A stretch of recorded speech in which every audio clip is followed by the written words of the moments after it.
ঢাকার সাভার মডেল থানার পৃথক অভিযানে বিপুল পরিমাণ মাদকদ্রব্য ও অস্ত্রসহ ৬ জনকে গ্রেপ্তার করা হয়েছে।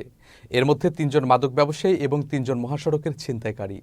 মঙ্গলবার সাভার মডেল থানায় অনুষ্ঠিত প্রেস ব্রিফিংয়ে এসব তথ্য জানান সাভার সার্কেলের অতিরিক্ত পুলিশ সুপার শাহিনুর কবির।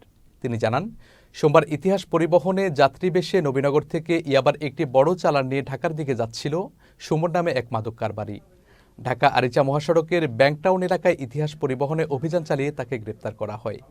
এ সময় তার কাছ থেকে প্রায় ১২ লক্ষ টাকা মূল্যের ৪,০০০ পিস ইয়াবা ট্যাবলেট উদ্ধার করা হয়।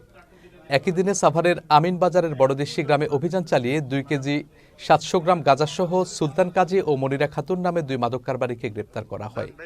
অন্যদিকে ঢাকা আরিচা মহাসড়কের রেডিও কলোনিতে ইউসুফ রহমান, আনান হোসেন এবং দীপক সূত্রধর নামে ৩ যুবক বাস ডাকাতির প্রস্তুতি গ্রহণকালে তাদের গ্রেপ্তার করে পুলিশ। তাদের কাছ থেকে ২টি সুইস গিয়ার চাকু উদ্ধার করা হয়। আমরা যে চেকপোস্ট বসিয়েছি তার প্রেক্ষিতে আমরা গত ২৪ ঘন্টায় আমাদের ব্যাপক সাফল্য রয়েছে। এর মধ্যে থেকে আমরা ৩ জন ছিনতাইকারীকে গ্রেপ্তার করতে সক্ষম হয়েছি এবং তাদের কাছ থেকে ২টি গিয়ার চাকু আছে, যার একটা ১০ ইঞ্চি এবং একটি ৮ ইঞ্চি। তো তাদেরকে অস্ত্র আইনে চালান করা হয়েছে।